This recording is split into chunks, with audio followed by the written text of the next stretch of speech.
nám teď připojí video streaming. A tím také řeknu, tato diskuse se bude odehrávat v angličtině, protože takto si promluvíme nejrychleji a vyměníme argumenty nejrychlejším způsobem. So, what I said now, the information, we have a video streaming there, and we are switching now into the English language. I'm very glad to have you both here, and I hope that you are not of the same opinion, because this would we could then leave and drink a beer. Okay, maybe I know. Okay. No, it is necessary to say that we have different opinions, different interpretation. But maybe if you will look on Mycle articles and on my articles, you will see that there are very near numbers, and these facts are very near. There are only a small differences, but they are done by this because if you are checking how many reactors are built, how many reactors are starting to work, this is necessary to know which is on criticality, which is in commerce, and all that. Let us leave now for several minutes the nuclear power, and let us start with the human power. I would like to ask you both to tell us several sentences from your biography, and then to make a very short statement what would be the motivation to treat this problem at all. How have you been treating it during the last decades, and maybe a very short notion about a sort of intermediate results of your thinking and learning. Michael, maybe you start. Mycle Schneider, and he's telling us something about his life. Wow. The short version: born in Germany, 1959. I lived there until age 21, and then went traveling and got stuck in Paris. Paris is a good place to get stuck, actually. Just a general advice to young people. And I started out with doing something very different in that previous life, which was theater and music, which is very appropriate to Paris. And then by a story which is too long to tell, I got drawn into the energy business. And I directed for 20 years a small, bless you. And for 20 years I directed a small information service, which was trying to basically work as a specialized press agency, doing in parallel assessments, investigation, and consulting. Because I always considered that if you do investigative journalism, you do really research, you do your job. In the end, whether you do a research report, a technical research report, or you do a television piece, or radio, or it's just a different format of translating research results. So all my life, I did consider that this was very important to do research on one side and communicate the research results on the other side. After those 20 years, I was kind of tired of hiring and firing, put it in short.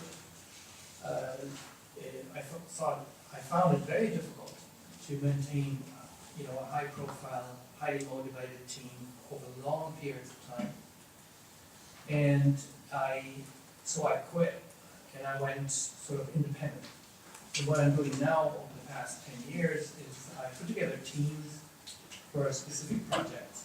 And one of the projects is an annual report, which is called the World Nuclear Industry Status Report, which sort of has become a reference document. And I think you might probably even agree that a lot of people read that of any kind of So it is interesting because it's really sort of a reference which, besides the International Atomic Energy Agency, gives a sort of just sheds a different light onto which, most of the time are the same numbers. I mean, it's not so much the specific numbers rather than trends. that's what we're trying to look at in these reports. And besides that, I'm doing, I've been doing, working with academics in many universities around the world, and I have been, the most exciting project I'm working on right now is I've put together a team, and I coordinate a team of energy thinkers that work for the Seoul Metropolitan Government. So it's like a 10 million city. And working with people, it's an incredible privilege to coordinate people like Ingrid Levens, that one or the other might have heard of working on an institute, and a few other top-level, thinkers in energy terms. So that's those are two examples of sort of consulting jobs I'm doing. Mm-hmm. And now let us switch to Vladimír Wagner, who is a collaborator of the Institute for Nuclear Physics of the Academy of Sciences of the Czech Republic, but he was also a member of a commission putting together arguments for what he is going to tell us. Maybe he is also going to tell us how many adversaries to the nuclear energy were members of that commission. This would be a critical question. Okay. As a boy, I liked astrophysics and astronomy. For this reason, I went to mathematical and physics, and because it was not open astronomy, I started nuclear physics because it is very neat. And okay, all energy in our universe is from nuclear processes and from nuclear. And after that, I started to work at the Nuclear Physics Institute of Academy of Science, and I am working on also a little astrophysics team, because it is studies of collisions of heavy ions, relativistic collision, and production of very hot and dense matter. There are experiments, for example, at Germany and GSI Darmstadt, maybe you know, and also at CERN on the Paris experiment, and also studies of quantum 1 plus 9, such special states of matter. This is one part of my studies. And, okay, second part is connected more with this nuclear power. And we started also to study nuclear data, which are necessary for future nuclear systems, for example, for this 4th-generation reactors, and also for this accelerated ion transmitters. This is the second possibility, because in our institute we have neutron sources which are possible to use for this, based on cyclotron, for example. And second possibility is that we use accelerators at Russia, at Dubna, to study the possibility of this transmutation by high intensive neutron fields of transmutation of this nuclear waste, to make this volume of this waste much smaller. This is my professional career, and okay, from this reason, because it is very near, and I am a physicist, and also I hope that it will be possible in future to have clean energy, and for this reason I started to work in also. But maybe I have a special question for you in order to start with it, because you spoke about an education which leads to very complicated things, very innovative things, but the power plants we were able to see in the previous movie were power plants doing nothing more besides cooking water. Where is the innovative power of such projects? They are taking only heat and cooking water. But I think that this also, for example, this thermonuclear power station will be only produced heat and not cooking water, because it is possible also to make gas turbine. Yeah, but in any case it will be based on heating. Yeah, it will be heat power plant. It will be nothing different. Maybe we are coming back to this question. But I would like now to ask both of you two questions leading to another field. Tell me please, which parts has the price of the electric energy and in which direction the profits are going? Who is having the profit from producing that energy? And please put together all the aspects of a sort of mosaic, what we have to pay for in order to have electrical energy. The price. The price is you need coal, you need uranium, oxide, whatever. You need technology, you need some construction power, you need technology, patents bought somewhere else, you need waste disposal, whatever. So if we switch on our bulb, so tell us the small parts of our price, which is then paid as a complete price at the end of the month. Well, it's a little bit of a strange question, because I think what the essentials are of energy policy is really to provide light. Mm-hmm. It's not to switch on a light bulb. Big difference. Mm-hmm. Very major difference. I was sitting this morning in the press conference in a very nice room on top of the auto club, it's called, the auto club. And they have very nice windows all around, you know? It's like, this is daylight, it's called daylight, actually free. Did you know? Daylight is actually free. Not only it's free, that it's very well known that it raises the happiness factor.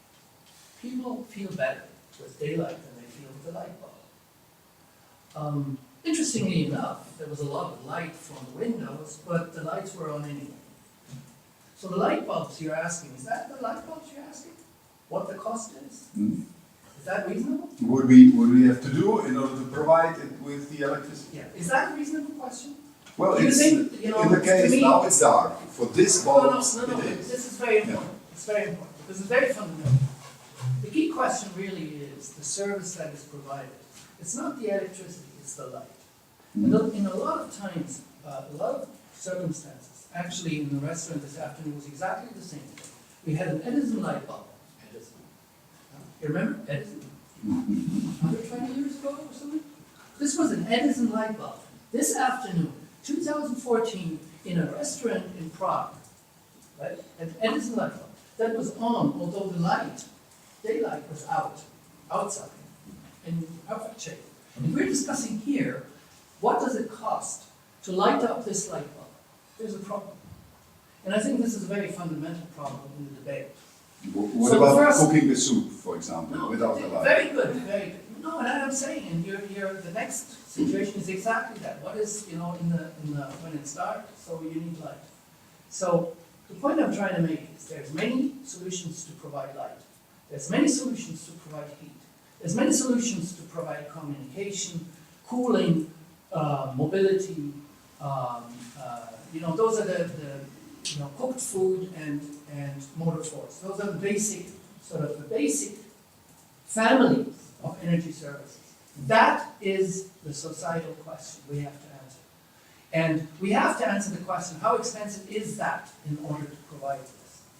And to be honest, I don't have the answer to your question, because it depends totally where you are, what the local circumstances are, what the potential is for the various possibilities to generate electricity or to, you know, when it's dark. The possibilities you have to store that electricity. You know, I mean, it's totally dependent on the local conditions, and the local conditions will determine the price.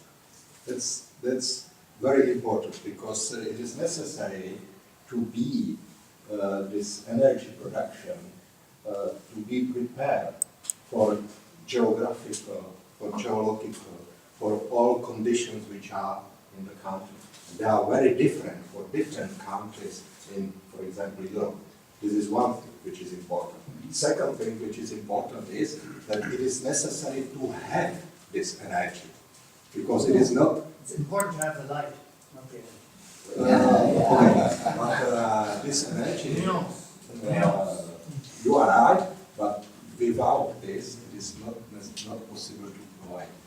It is, in any case, it is necessary for providing your life standard, society, for world of society.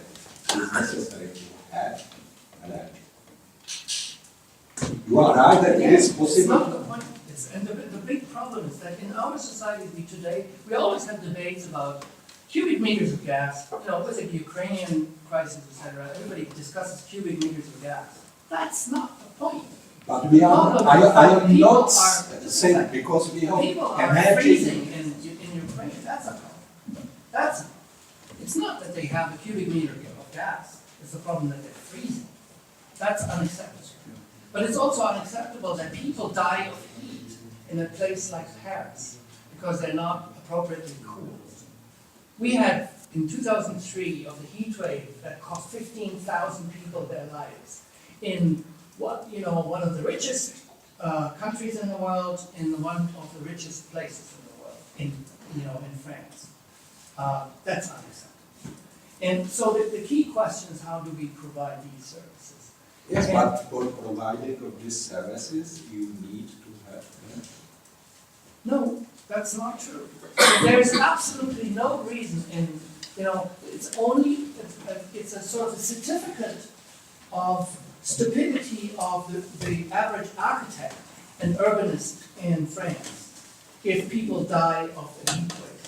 Because the climatic conditions are by no means to a level that you need air conditioning. So it's a question of how you design. Design is a key term. You have to design But for the living design, environment. for providing of these houses which are well designed, you need to have energy. Maybe muscles, it's enough, but you need to have energy. But maybe this. I am not talking about this. cars and all these things, but to provide some, for example, if you have photovoltaic, if you have some, not heating, but some special building which is provide nice condition without air conditioning, you need to have energy. Well, this leads me to a continuing question. The question is, and both of you gave me arguments of that sort, that there is no general direction to decide for all times and for everywhere the question of providing energy. So my question is, if it's focused onto the local conditions, and if the question is not to have energy but to have light or to cool or to heat something, why we have been discussing all the times such giant projects in providing energy, and I have several other questions, like, for example, which is a question in the Czech Republic, of completing Chcete-li and doubling the capacity of this power plant. Why aren't we going into a mosaic of smaller relations and fulfilling the needs on that level? Okay, I think answer is very simple. This is the same reason why Germany is providing big wind farms and providing big new fossil power stations. This is the same answer. Yeah. We have not possibility to provide these wind farms as Germany because we are not near sea. From this reason, for us, and we have not coal as Germany has. We have not Hamburg and these docks which is possible to use for providing black coal from United States, and from this reason, we need to have nuclear power station. What's your Simple. argument about that? But I'm going to continue with this.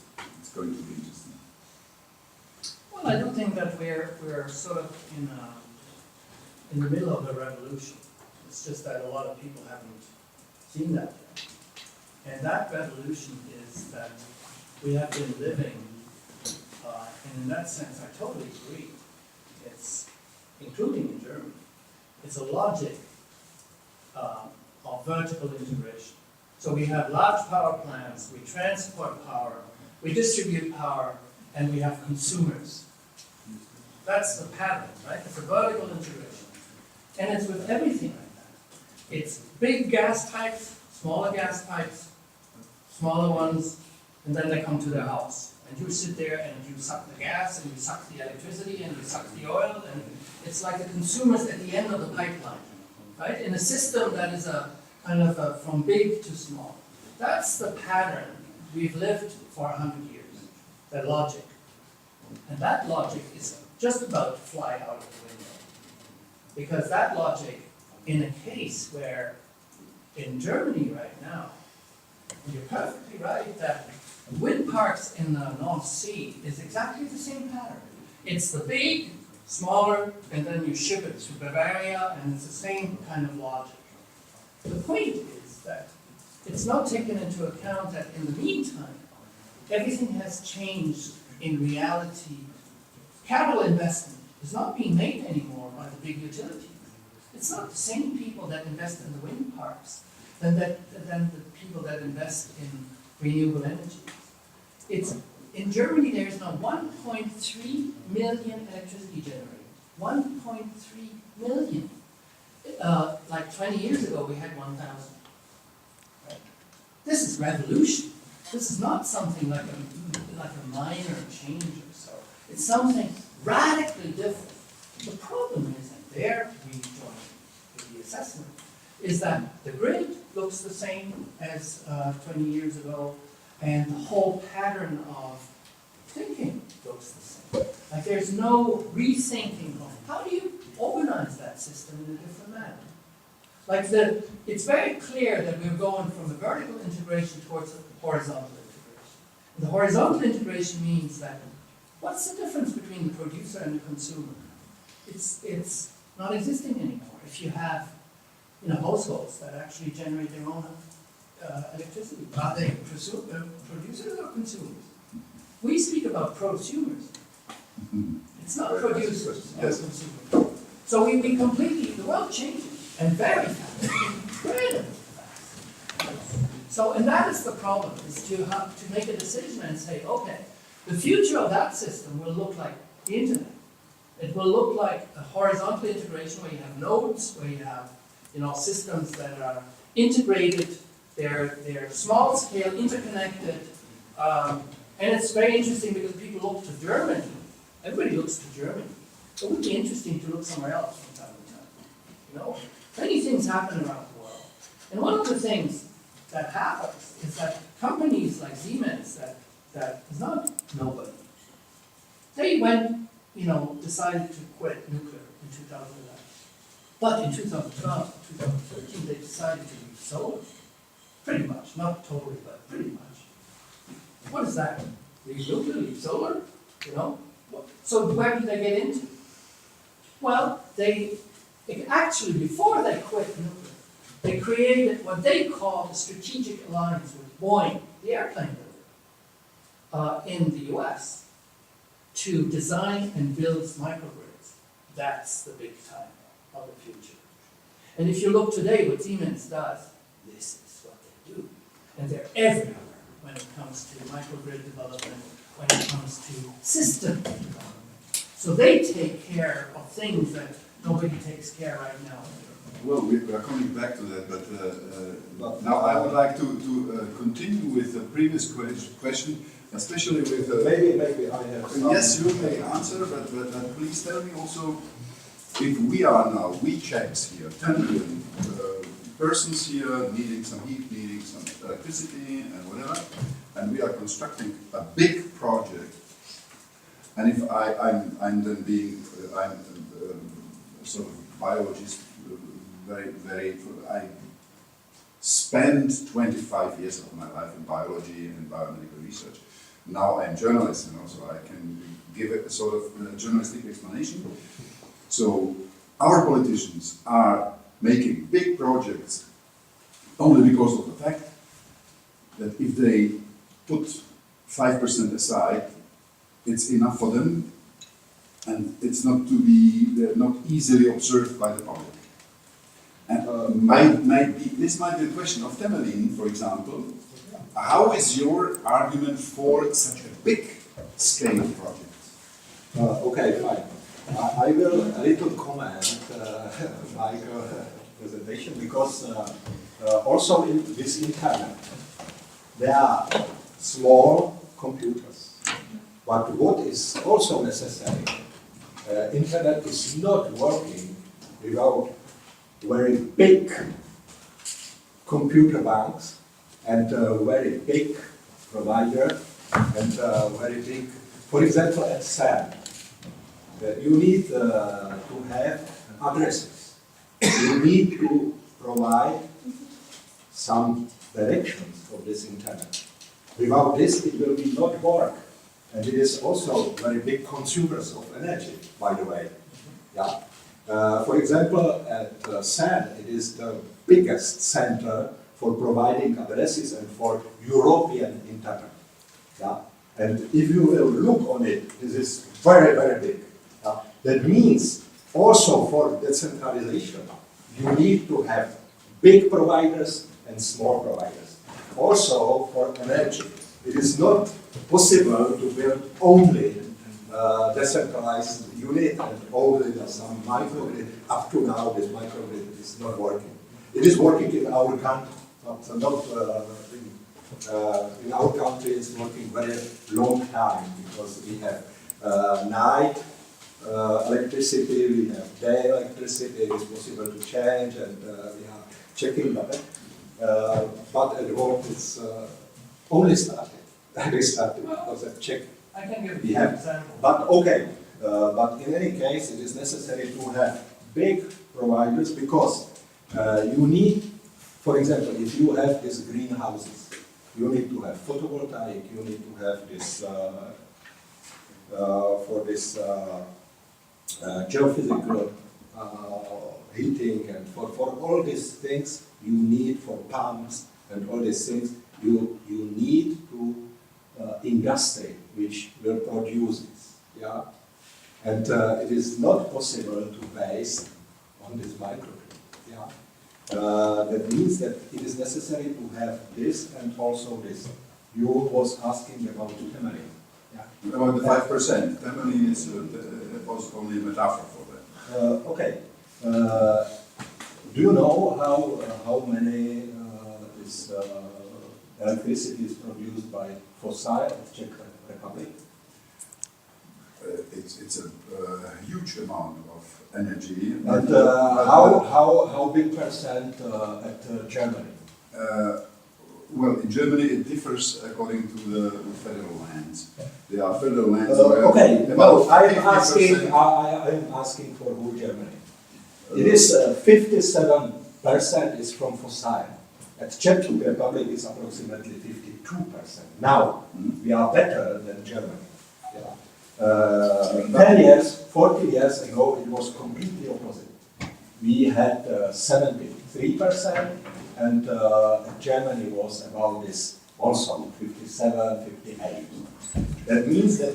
Well, but it's okay, that means the question was for changing this, because we have not coal. At Germany, you have enough coal. Yeah, that's no problem. There will be problems if, for example, energy will go longer than expected. It is possible to base the production of electricity on coal. In Czech Republic, we have not this possibility, because we have not enough coal. It is necessary this 50% to change. And okay, we have 36% from nuclear, and Dukovany, I don't know, maybe 20 years, maybe only 10 years, that depends.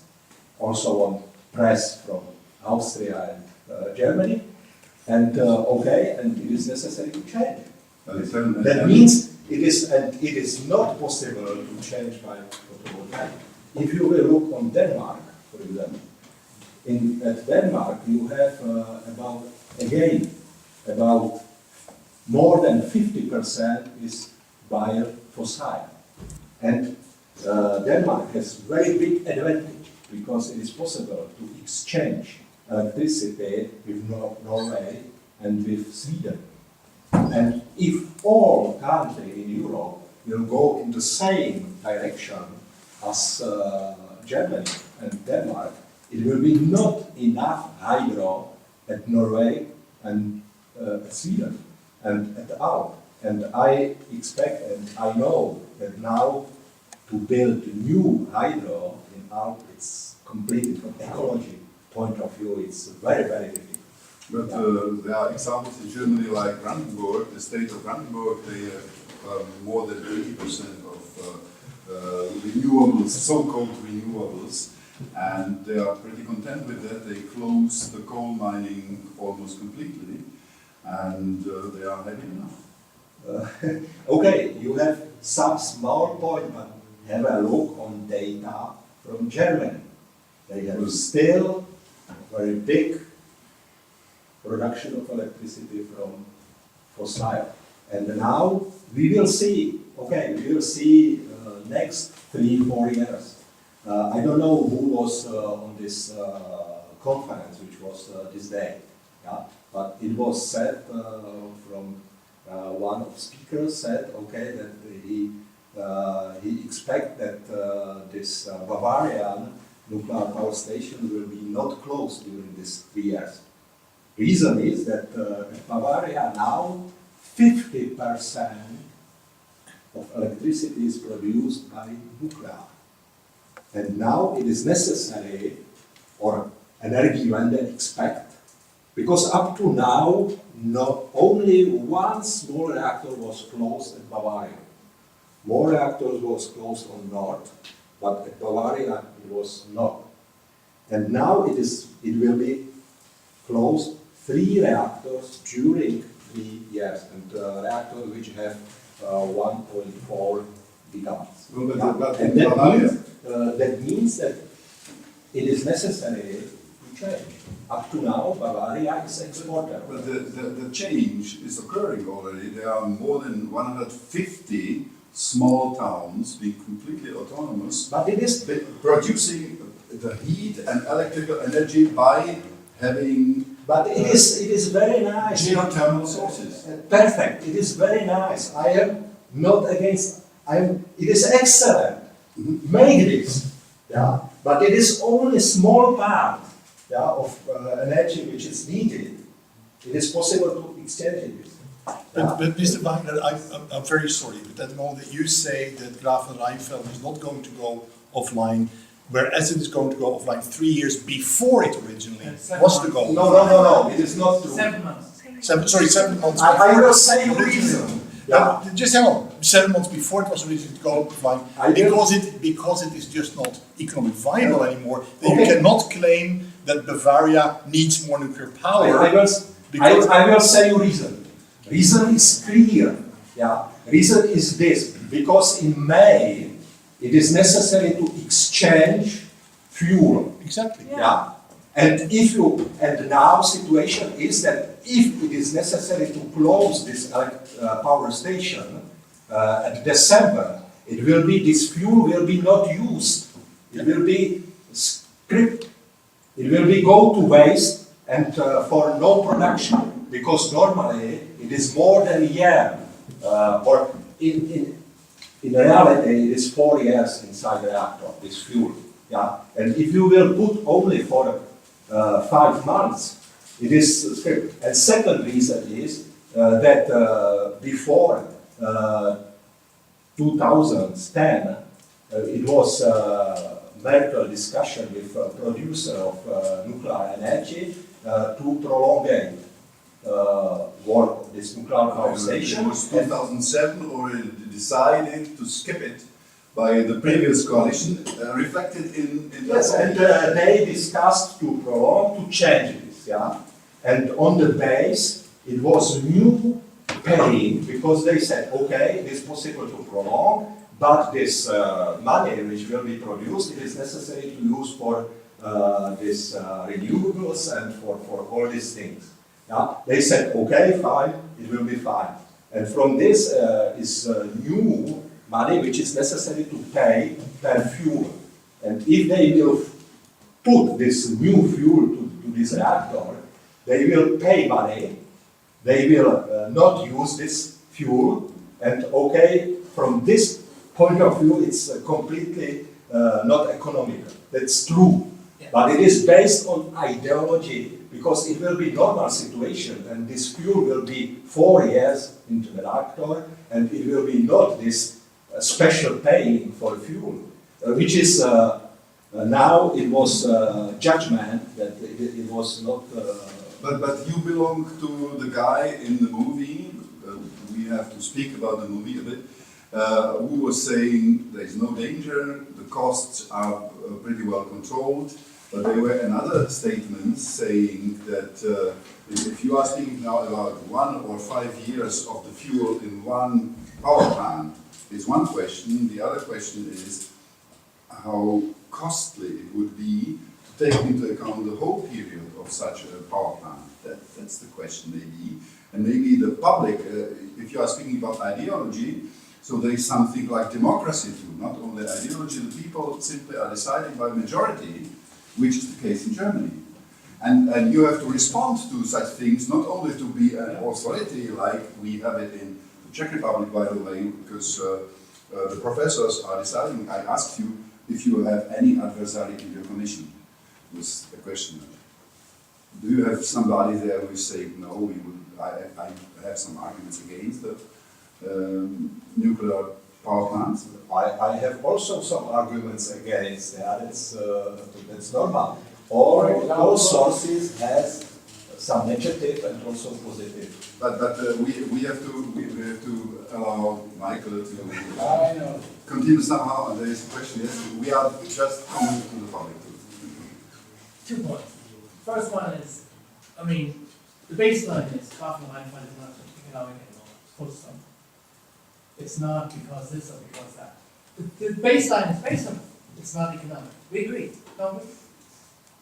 No, It's not I economic. agree. This is not It's economic in the situation No, in but which that's- is saying that it But is that's the necessary to situation. close. That's the situation. Okay, so in this situation, it's not economic. Yeah, We agree. in this, I Full agree. stop. But So I give in you any another case, I'll give you another one. yeah, okay. Kiwani in the US. Kiwani in the US was a reactor that had been completely backfitted, completely upgraded, got a license extension for 20 years. Another one is Vermont Yankee, same situation. License extensions for both, 2032, 2033. We're not in your scenario, Grafenrhein, okay? We're in your good scenario, okay? These 2 reactors are shut down because they're not economic. So your idea of, fuel tax, 7 months, etc., I take it, fine. It's just that it's not economic in those situations. I give you the other example, it's not economic neither.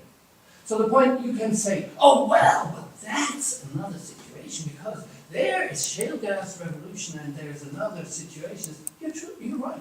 Yeah, There's there are another situation. also different situations in different parts of the United Absolutely. States. So the situation is that it's not economic, full stop, right? It's not economic. It's not even for 20 years, not only 7 months, not even 20 years down the road it's economic. Shut down now. That's reality. It's not some kind of, idea or fantasy.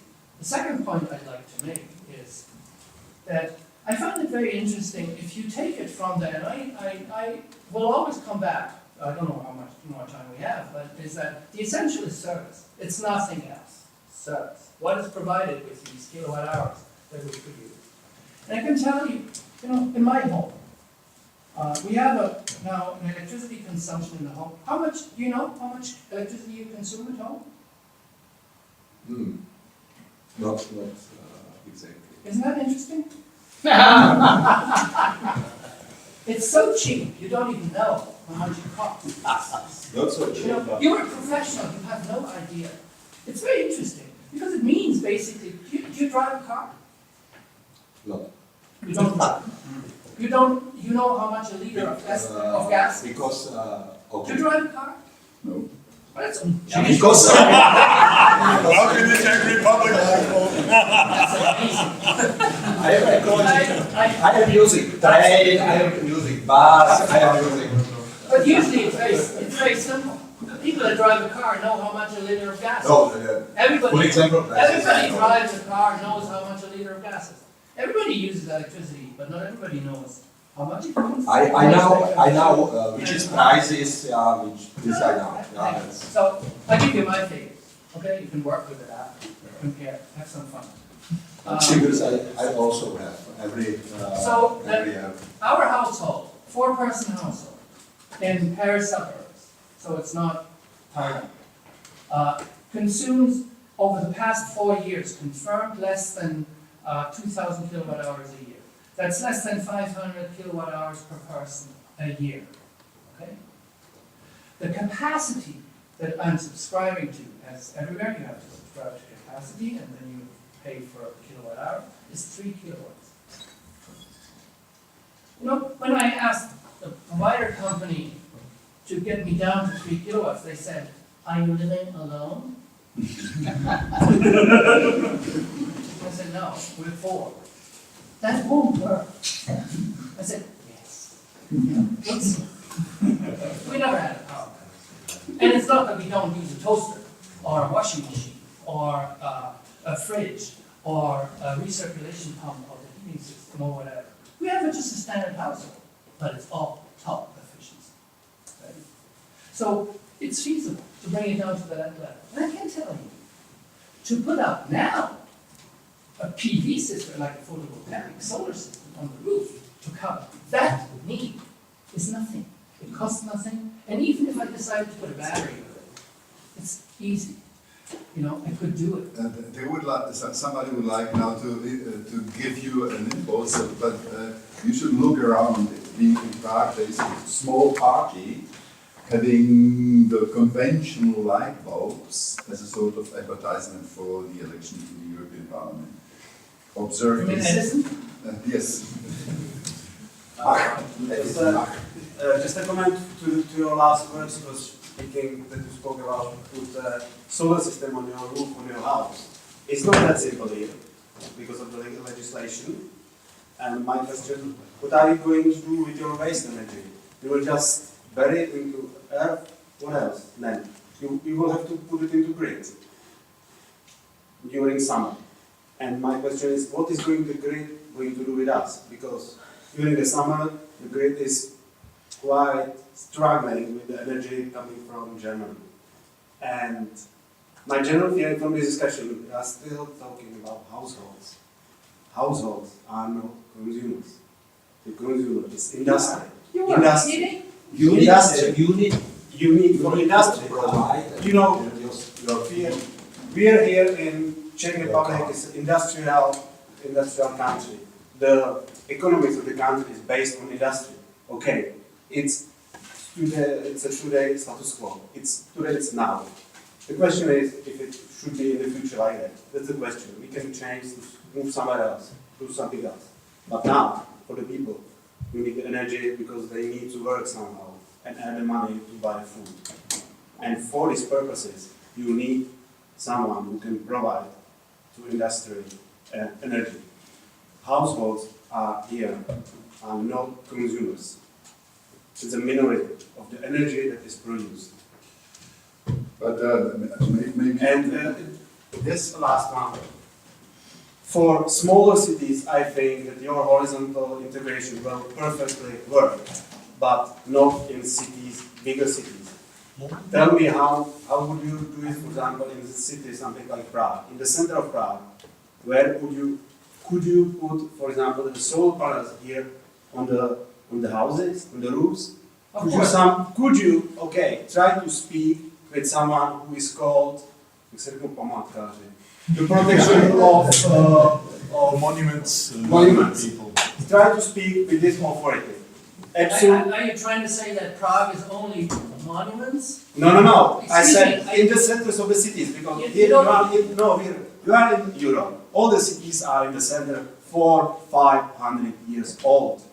Try to put a single solar panel on a house in the center of any city in the center of Europe, or maybe in Germany, but here doesn't.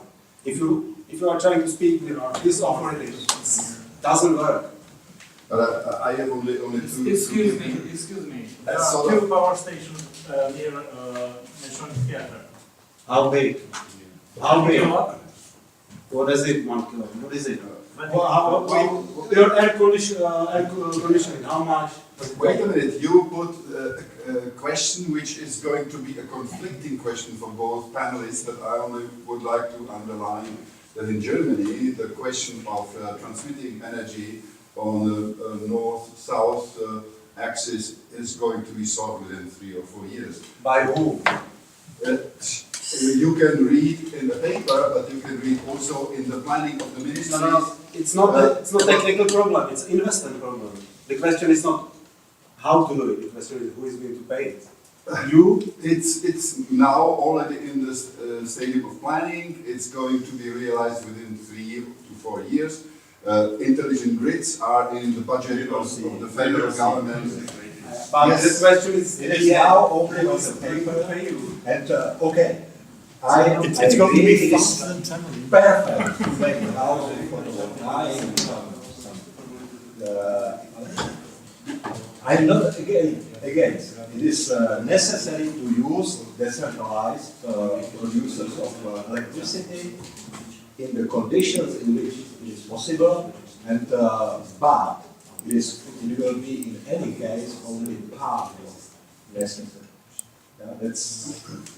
Well, it's a question of source, but what's your opinion today? Well, there were several aspects. The first one is a kind of dogma that the problem is the industry and not the residential sector. He's talking to somebody else, or everybody else might talk to him. It's the only sector that is actually increasing consumption is the residential sector. The industry has actually had, over the past couple of decades, this is not a new development, this is actually an old development. The industry has had, as a whole, I mean, it's different per sector in the industry, I mean, one can go into the details, that's another story. But the industry had a sufficient interest to actually master consumption. So there's a very stagnating consumption in the industry. There's no increase in the industry, industrial consumption. Because it is going And to the China. large shares of industry when it's not it's especially Korea, for example, where there were incentives to basically say that we take up industrial consumption. But overall, the relevance in our countries, when I say our countries, like the European Union, we can go country by country if you like. It's not a problem. I just fear it's going a bit too far. The big problem is that the residential sector that increases. So we need something. We need efficiency. We need an approach that actually addresses the residential sector. So the possibilities to do something, whether it's on a microgrid level or it's on PV on the roofs, or again, I always go from the service needs in the first place. And sorry, I'm an advisor to the Seoul Metropolitan Government. So, it's 10 million people. I think that's what is it, like Czech Sorry, I see it Republic? every year in So- the house, it's always. Would you I just ask let me you, finish? You have the patience to just let me finish? That would be fantastic. Sorry. Thank you so much. The point is that the point where I totally agree is you can do a lot of things by regulation. And if we're talking, if I pursue my example in Paris, I don't have PV on the roof for a very simple reason. I don't have a south roof. So should I put some kind of bizarre system, that has not a south surface with an efficiency rate which is ridiculous? I wouldn't do that. But I could put it on the neighbor's roof. The neighbor has a fantastic roof. That's not possible according to regulations in France right now. But it's possible now in Germany. the regulation allows that, to use the neighbor's roof. That's the kind of tiny little detail, basically because you talk about regulation. So it's easy to solve. No, it's not a big problem. It's easy to solve that kind of issue. Maybe. So, you know, in terms of covering residential needs, that's not a big deal. Covering industrial needs, I don't have a problem. You build a wind farm like in the Swedes do it. The paper companies in Sweden are very big. Sweden. But Big Sweden consumers. has half The big, production. finish. I'm sorry, a bit long, but the Swedish paper companies are the big electricity consumers in Finland and in Sweden. And you know, what did they do? They started to doing offshore or semi-offshore wind farms, you know, to supply power, massive power, to their operations. What's the problem? Of course, then you have concentrated needs. You do concentrated supply. Not a big issue. It can be done. But you didn't say that this is possible in Sweden only because Sweden has half of production of electricity from hydro and half from nuclear. And it is possible to back up this wind, approximately. No, Now that depends on how many is water and... No, the paper And production, second, maybe... you can slow down the paper production. Look, it doesn't matter. Okay, that's fine, but it is possible only in special conditions. And in Sweden, as I said, half is from electricity is from nuclear and half is from hydro. And maybe I will say one very important thing. Maybe the biggest danger and the biggest enemy of our photovoltaic on the roof is Germany Energiewende. Because problem is that Germany just now has about 40 gigawatts of photovoltaic and expect to have about 60 gigawatts. That means this is all what is necessary, all power which is necessary. And if is sunshine in our, and stable sunshine in our region, which is here, this provide very big power.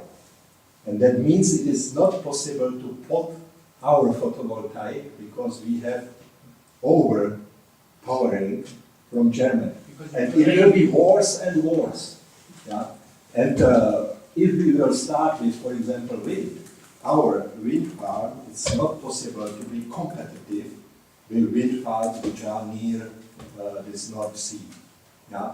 That means also in this Germany has about 40 gigawatts and they expect to have 60 gigawatts. That means if it is wind, if it is sunshine, they have 2 times more power. That means, and it is clear that for region is completely... Academy of Sciences, please answer me as member of the Academy of Sciences.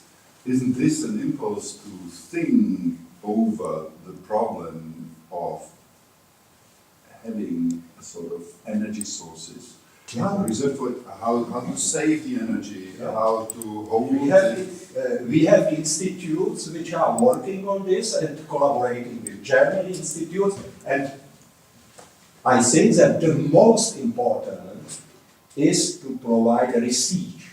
Yeah, but this is not subsidizing of photovoltaics which is produced in China, yeah, as was done.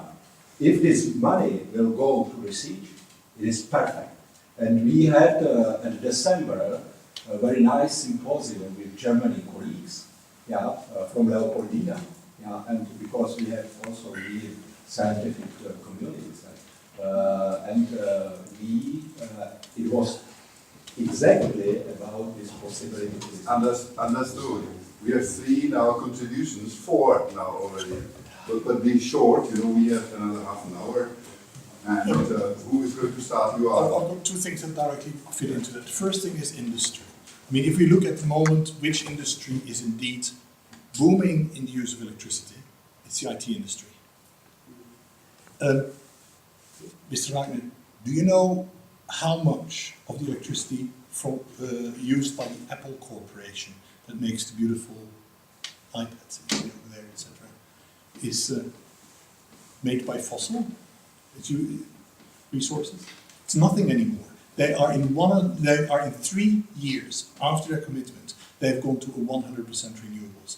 Look to Google, they're now at the moment 70% renewables. We're seeing there a revolution. That's big industry, that's big server parks, and they've taken up the challenge. They've looked at what the possibilities are. They've looked at what their demands are, what the demand curves are, what the generation curves are of the renewables they're using, and they're using it. It can be done. Also big industry can be doing it, but it needs innovation. What it does not need is people that are stuck in the last century and continue to do what worked in the last century. Now, if you look at the overcapacity from Germany, one of the things that flabbergasts me to today, I'm now living in Poland large part of the time. I used to live here in the Czech Republic all of my time. And what I do see is we're complaining like hell about our grid. We're not buying, and there are market regulation reasons for that, but we're not buying the surplus from Germany. Now, the most important reason for that is that we cannot run down our own generation capacity when we can buy for virtually free the surplus capacity from wind and solar from Germany. The reason why we cannot put it down is because we're completely stuck in coal and nuclear, inflexible capacity. The Czech system is just not flexible enough. I wanted to ask this because there is a sort of very special Czech statement to that. Not thinking all these things in a sort of complex way. Czechs are debating in the media that gas, which is a very flexible source for producing electricity, is not going to be economic enough. You know, it's economic enough only in a sort of network with the others. But this would be an answer you should give us. But there was somebody who was very intensively yes. Waiting. So my question is two questions. First, you mentioned research. How many percent in Czech Republic of research money spent on research are related to fossil and nuclear, and how many percent on new technologies, grids? Okay, it is difficult to say. I will tell you in this way. For example, in our institute, we are making material research. Yeah, this material research using nuclear methods. Yeah, for example, neutrons, gamma, ions. This material research is necessary for all sources. Also for photovoltaic, for example, physics institute is working exactly on photovoltaic also. That means it is very difficult to say how many is, and for fossil, I think now, not, as I said, because for a turbine, it's necessary also to have for biogas plants. Yeah, it's. Okay, you have not answered properly, but my second question is... but it is not possible to say properly, yeah? Because nobody wants to say. Maybe I will say it this way, yeah?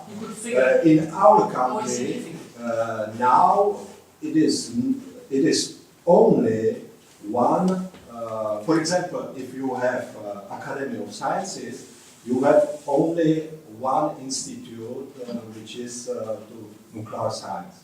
Yeah? And this institute, and as I said, in our institute, because this is mainly for basic research, yeah, main part is completely in other places, in our directions than this nuclear energy. Only very small part. As I said, is nuclear data.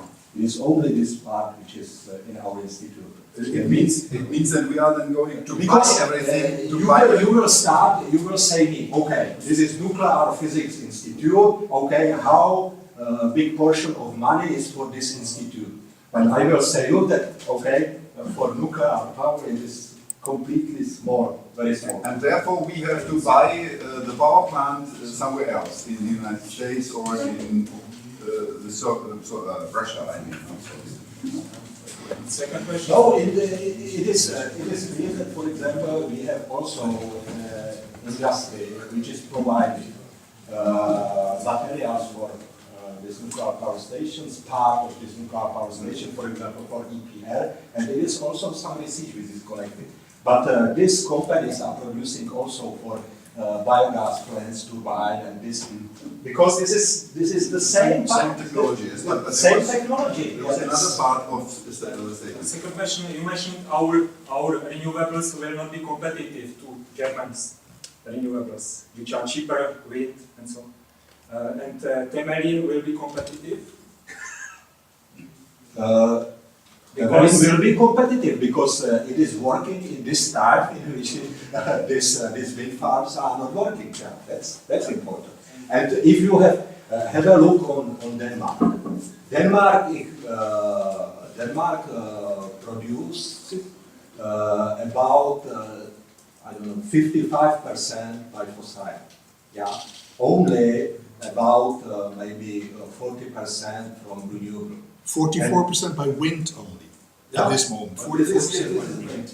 And that is possible only because it is possible to have very big transfers between North Hydros and this Denmark. And Denmark is relatively small, and also they have excellent condition because it is exactly. But let's talk about the future. It's the future, no?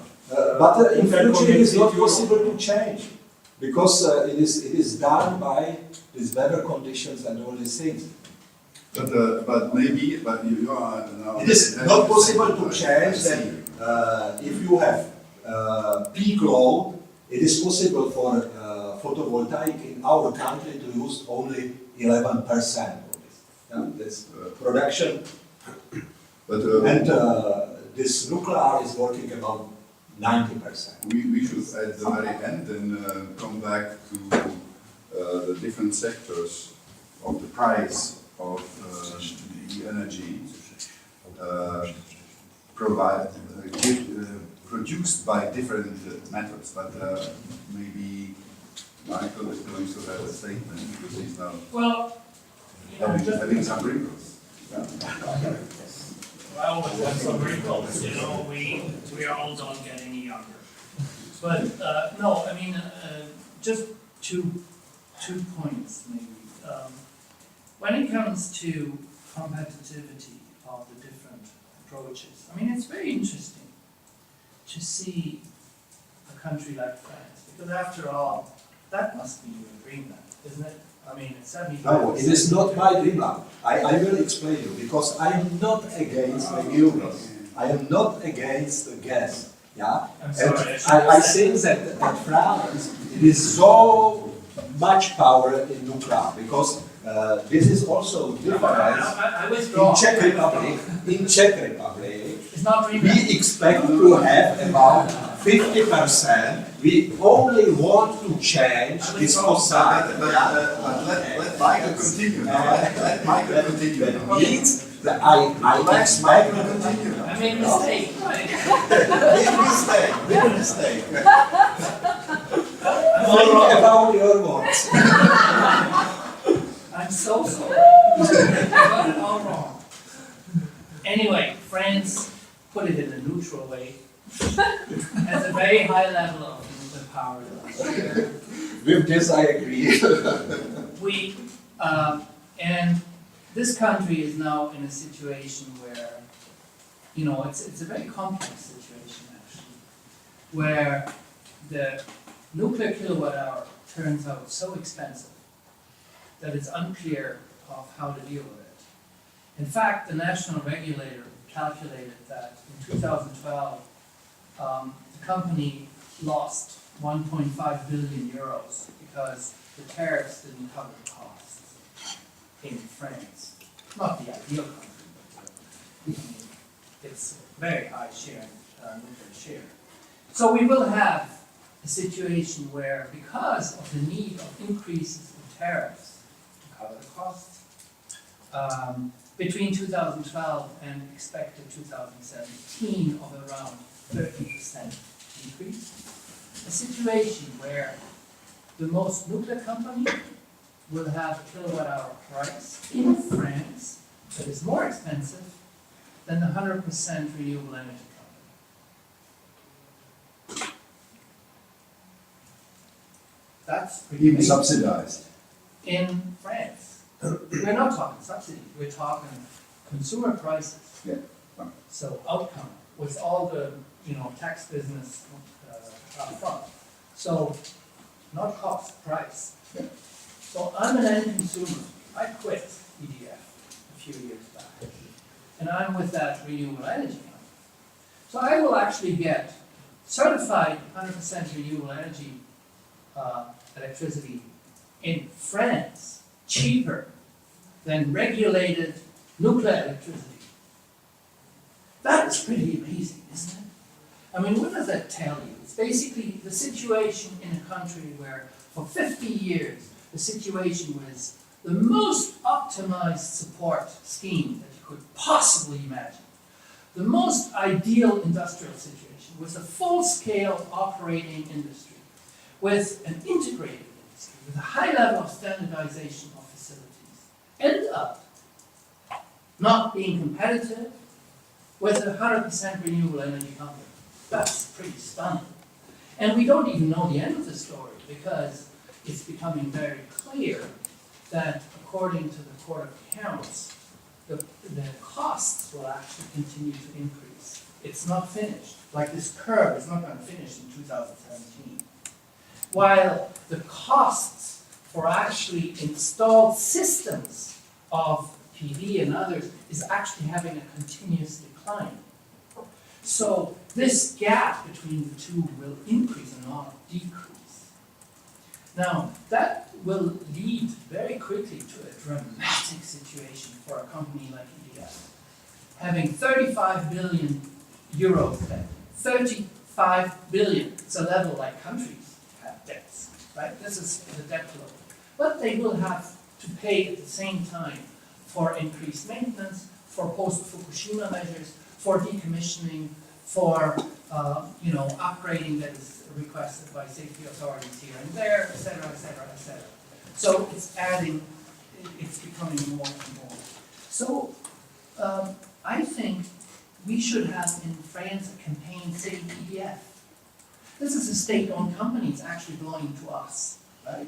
And they run it straight into the wall. And I don't see an outcome. If you look what the German companies, there was a lot of quotes of Germany. RWE has actually devalued its assets in gas, like 10 billion euros in one go. 10 billion euros. That's a huge amount of money in a balance sheet. And it led to the situation that for the first time in its 50-year history, they filed a loss. They never did. Right? So and the most stunning thing to me as an analyst was GDF Suez, which is another huge energy consortium, French. They devaluated their assets by 15 billion euros in one go, right? Because the assets that they have are not worth the money anymore. And if we talk about gas is not competitive at this point, right? It's not competitive.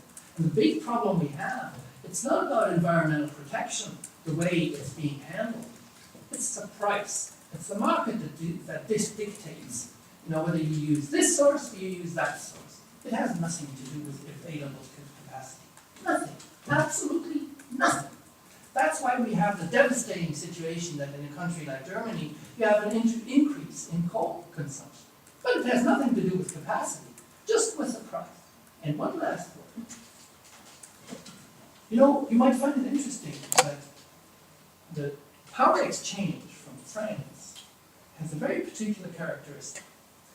France is a large net exporter of electricity, like Germany. Germany never exported more power than in 2013. Never. Interesting, isn't it? I mean, 3 years after having decided to shut down half of its nuclear fleet, it exports more It was power than expected. ever. I expect this. You're will say genius. why. You're a genius. No, That's- it is not genius. But, I but will it's, say it's interesting. why. And the other thing is that the only country where there is a net import to France is from Germany. The only where there's net import is from the non-nuclear. And also it is understandable. Fully understandable. I have now the intention to make a small, tiny little turn and ask you something what would comment on a political question. But not within our country, I would like to offend you. But give us, both of you, several sentences about the Putin factor in the energy. Huh? He is the person providing the gas, providing the oil, providing all these things to some Western countries. Poland is completely dependent on that person and his country. Germany is discussing this, Czech Republic is discussing it too, Slovakia, and there's a sort of connection to the Balkan countries. So it is a factor if such a country providing us with energy is not destabilized and is leading a sort of not very democratic life and not very international rules complying life.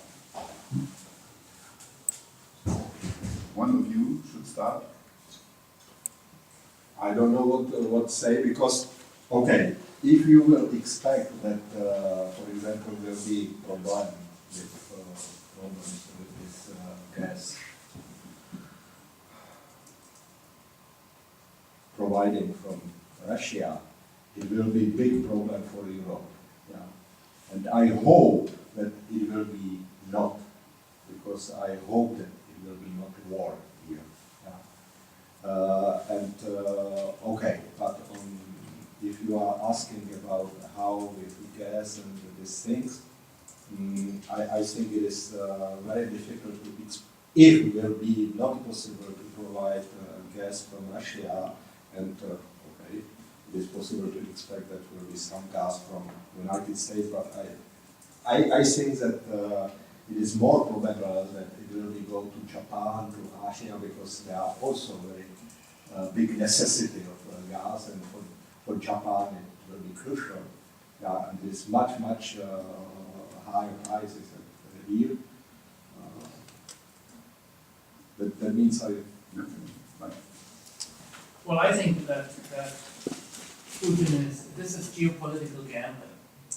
I mean, Russia is more dependent on exports than the other countries are depending on Russia. if it will be starts this, it will be bad for Europe, for Russia, for all. No, but especially for Russia.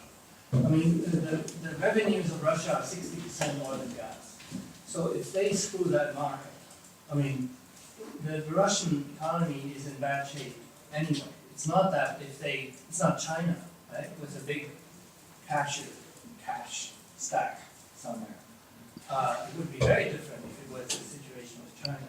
Russia is in a very fragile economic situation, and it is at least as dependent on its customer countries than the customer countries are depending on Russia. And it was very interesting, when there was this sequence about nuclear fuel for Ukraine, because you can argue it the same way, gas or nuclear fuel, or in the case of Ukraine. Ukraine is the most tricky current situation, of course. Russia made it clear very quickly that they would honor the contracts, because they fear that they would get very severe consequences on other contractual arrangements. It's all about contractual arrangements. If you blow contractual arrangements in the world economic scheme, then you lose your credibility all over, not only in one. It's like credit rating, If you lose, people often don't understand that. There is a certain event, let's say, just by coincidence, take Fukushima. Fukushima for TEPCO was particularly a disaster because of the credit rating. This company had actually a better credit rating than any other major utility in the world prior to Fukushima. Higher than RWE, higher than EDF, higher than anybody, right? Because it was considered a very reliable, very secure investment, right? And then the same thing happened, and then it just shut down. The big problem is if you lose in credit rating, you lose, it costs you more for any investment you do, not only in a specific sector. It's the company that has to pay more for any money that is borrowed. And to me, it's the same situation with Russia and its export. If they blow commercial contracts in this situation, it would have devastating consequences for the entire economy. And please add very short comments also on the failure of Desertec, because there was a devastating effect of political conditions onto a well-calculated technical project. Did you actually say well-calculated technical project? You have to give me your calculation. No, I read some calculations. It happens. Well, but the reason was not a reason given by banks or something, but given by the political situation in the region. No, maybe I will ask you, but also it is about France. Desertec expect that, okay, you have some power stations somewhere in Sahara. Yes. You have lines which are going through whole Europe. Production is in somewhere in Algeria or maybe also in Spain. Was intended, yes. Also in Spain, and people which need it and which buy this and which have this electricity are, for example, at Czech. Yeah? But lines are going through France farmers. French farmers have not paid, have not electricity and have lines through field. It is complete, it will be very bad. And second thing, it is very long. In any case, it is necessary to have backup power stations in the places. That means you have 2 power stations. But they now at argue Germany with hydrogen production, among others, which would be a sort of alternative use of it. But up to now, you need research in this field. You have not this. You have not factories. You have not industry, which is based on it. Massive production of this is not resolved. And I am not talking about economy of this. Your solar was, Desertec was one of those mega techno-hype projects that were insane from day one until the end of the day. There was never any conceptual coherence. But in they are the entire project. desalting water for the whole of It's not- This is another thing. If there be this solar power station produced electricity, for example, for some industry and for some people in Algeria, it is perfect, but it is not Desertec. In this case, it is necessary to move this Bavarian industry to Algeria. And Bavarian will be some culture or some tourist for Algerian people, rich people. Now, that's these things. Maybe if Europe will go in this direction, which is starting to go, maybe in future we will prepare tourism and culture and maybe cooking for China tourists, which will be rich with industry, and we will be only some servants of this. That's possible. So I It is better that Desertec. It is better to transfer this industry near to this electricity production. I'm not in favor of Desertec, but I observed in the news of the last days that the complete failure was one of the major information about thinking about the energy supplies. They cut it down they withdrew the money, and it's now finished. Well, it was basically a daydream of the old guys to do something that has a, you know, a high profile, that looks very sexy, is green, you know, it's kind of, everybody could dare to that. But if And you it's look- still centralized. That's what I mean by old guys. Exactly. It's the old system, it's the, I know him. He is from Hamburg, the original thinker. You know. it's the same scheme. And you know, and I find it even appalling, to be honest. Because to imagine that, you know, we would take our money, build these plants, very sophisticated, very expensive plants, somewhere in the desert in Algeria, Morocco, wherever, Libya or so. And then imagine even to ship that power to Europe without thinking of the living conditions of the people there. You know, if you make that argument, Europe, I don't know why I'm always saying Eurosol, Desert Tech people answer you to say, well, no, of course, first of all, it's for the people there, you know, and then it would be shipped, you know, like surplus would be shipped elsewhere, which is nonsense. You know, if they do a project to supply solar power there, I join what you're saying, you know, locally they do, I still think it's the wrong project, but the basic idea to say we do a solar project in Algeria or something, fine, you know, why not? But the idea to, you know, massive amounts of, they were really thinking very big, massive amounts of electricity being shipped over large distances with you know, very big losses, etc. involved. It's physics, right? And on top of it, you know, we're talking about fragile systems. Can you imagine what a dreamland for a terrorist? Al-Qaeda, yes. You want to do that in Algeria? I mean, That's excuse me, the but you know, political reason, yeah. where's the big line? You know, I mean, the options would be just limitless.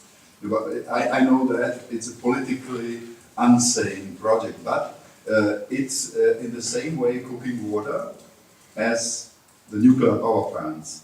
And it's in the same way a sort of maximized project as the nuclear power plants. And I'm very glad that you now had a sort of conflict about maximized supply and a sort of different approach, looking who needs the energy, who needs what, and how you could respond in an intelligent way to that. But we should now ask the people. I have a question for Michael. What we do know so far about Fukushima? Oh, you hit a very bad point, because I'm extremely concerned about Fukushima, because I've been there many times, and actually I was an advisor to the government of Fukushima 10 years before, you know, in 2004, 2005. So I know the region, I have a relationship to people, you know, and I think that the trauma that goes through the Japanese society is just phenomenally underestimated or badly judged outside the country. It's sort of the entire belief system of that society was destroyed with that accident.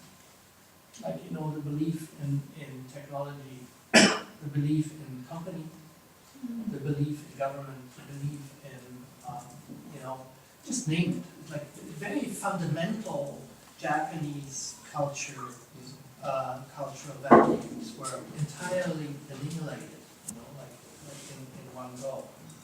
And I believe that this is the ultimate reason why it's so difficult to deal with it effectively. Because from that, the society is totally split. The power companies in Japan are owned by banks, mainly, not only, but mainly. And so the banks are just freaked out because they see that their assets become liabilities. And they're not able, it's just not Japanese culture, to move an asset to a liability in one stroke. Like the way the RWE did it, or GDF did it with gas plants, they should do that with their nuclear plants. They can't do it. It's just not in the mindset. It's not in their culture. So they go their old way, they want to restart. And so there's this one interest of this one part of society. And the other part of society, which is civil society, people just don't want it.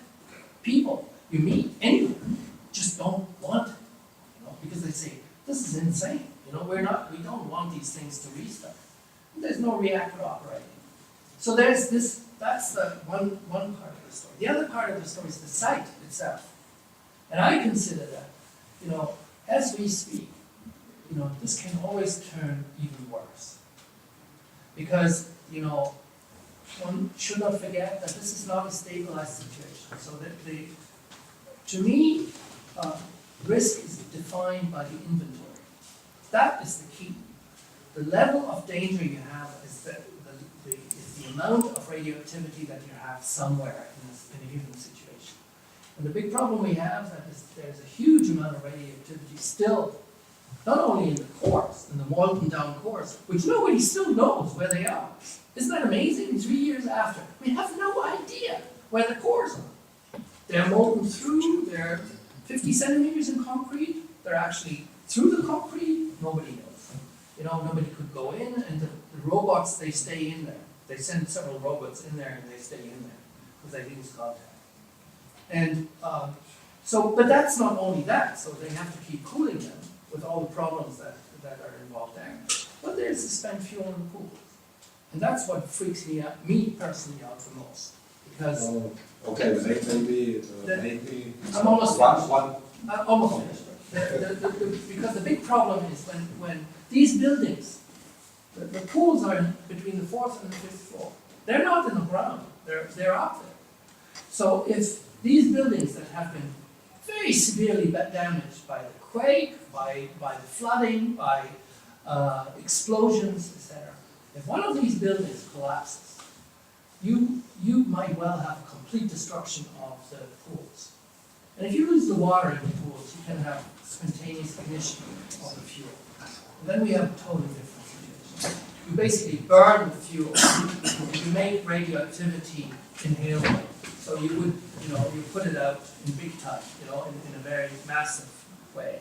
And that could lead to a much worse situation than we have even now. So I'm very concerned. And I can tell you when I was in Koriyama in December, I was there for the IAEA and the ministerial conference, and I was at the mayor's conference in parallel.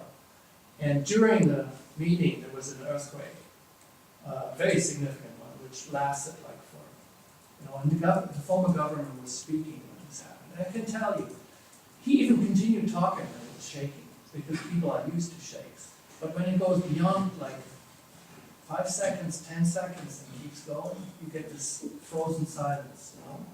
And everybody's just, you know, well, nobody says something. And it's just, let's hope for the best. And that situation is like, it's indescribable. This is daily life. With all the implications of, you know, radioactivity in the environment, and I've been running around with dosimeter and etc. You get this kind of pattern, you know, of doses. It's unbelievable in you know 30, 40, 50 kilometers distance. So I'm very concerned. I remain very concerned. I think the international community should get involved much more than. But in this field, I have for you very good news, because you are talking about this pool which is in this 4th block, and I know, but you were talking about this block which was destructive block, yeah? And from this, the half of this fuel assemblies were transferred up to now, and it is going quite smoothly, and it is possible to expect that up to end of this year it will be transferred to this I know, pool. but it's still. And also, but okay, this pool which is in 2nd block, it was not disturbed. It is completely fine. It's not a problem here. And this pools which are in 1st block and 2nd block, it was also not, this pool was not, this building, okay, this top part of the building was destroyed like this, but this pool were not. So it's very nice that I could present to And you. also, it is necessary to say that in this fourth block, it was about 1,500, these few assemblies, and this other block has about 400, about 300, something like that. That's still quite an inventory. Huh? That's still quite an inventory. Very large. Yeah. It's a very But large they are inventory. in pools, yeah. They're in pools, but the buildings are not statically in the same shape as they were before the earthquake. And if we're hit with another 8 plus, then it's going to be extremely difficult to predict what is going to happen. And we've had already heavy 7 pluses. Those have had their consequences on the statics as well. We cannot go in to get to get a complete idea of the statics. I mean, that is the reality of all 3 blocks. That's the reality of all 3 blocks. Plus, we have got the risk that the other pool might start leaking. I mean, there's so many things that can go wrong. You cannot say everything is under control. Anybody who says that, I cannot take seriously any longer. It's a catastrophe situation, and you have to be concerned. And that's the only attitude towards Fukushima that makes any sense at this moment. I'm very content with the fact that we are finishing our debate with an explosive situation, speaking about an explosive situation. That means that we haven't been able to finish the debate about the nuclear power plants and the dangers about intelligent grids, about sort of well-structured thinking about the energy supply of our society. So I'm staying in a situation that I hope that such debates are going to be continued and that we can extract from that debate a sort of information needed for a debate also in our private circumstances. And I would like to thank you. Can I have one question for public? Some test. Yeah. Who knows the name Wild? Wild. Okay, that means another question. Which was the biggest accident of hydro in Europe? Who knows? And how many victims was? Nobody. Yeah, that's all people know Chernobyl. All people know Fukushima. But Wild had about, it was in Italy, yeah, and it had about 2,000 victims. Fukushima had no victims. Yeah. And also it is not the biggest island. It was at the biggest was at China. So, but Vladimir, I also don't accept you. I also don't accept you saying Fukushima had no victims. I'm very sorry. 1,600 people certified casualties in Fukushima Prefecture alone because of the evacuation. It is from this point of view because no, that is you're now touching really a nerve. You're denying the damage by compare the same numbers. I was also in the Wild was indirect casualties. Yeah. So, this 2,000 you was just said there were no victims. Casualties. You just said there were no my victims. friends, I was a moderator here, but now I have to start to be an expert for 2 minutes. I skipped the information about my person. I spent 15 years in cancer research. And about victims of such things, you cannot speak in weeks or years after the event. I was talking about direct victims. Well, because also is that's the trick. If airplane is crashing down, direct victims are direct victims. If you have direct victims of such an explosion, so you have contaminated things, you have square kilometers of contaminated landscape in Kazakhstan, where you can see, it's not a power plant, by the way, it's only the testing grounds, yes, but you can see the influence onto the genetic equipment of the people. You can have disabled. It is not true because there are also studies of Germany studies. I will show you. Because Germany scientists are now working in this region. No, I mean, I think it is another, maybe next.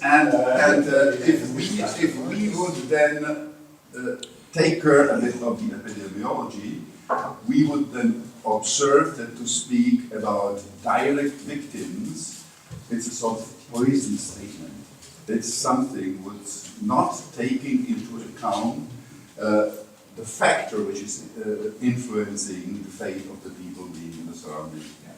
Yeah, but it is necessary to compare the same number. In this case, if I will start to compare this also with other victims which are post, that will be different on the violence. Yeah, but it is not possible to obtain these numbers. So, this is something for the future discussion. I promised to finish this debate at 10 o'clock.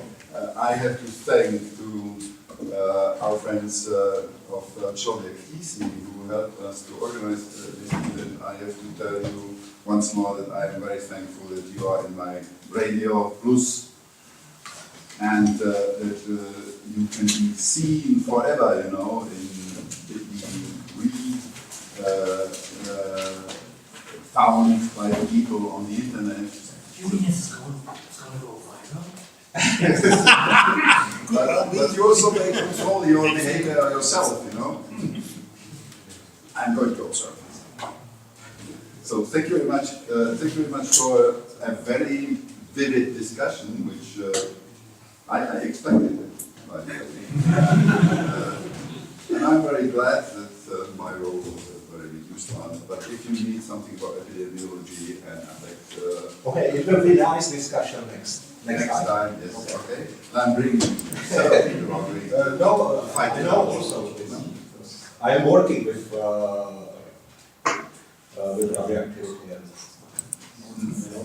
So, but we can stay in smaller groups, discuss with our people, our experts, drinking a glass of wine, whatever. That's a good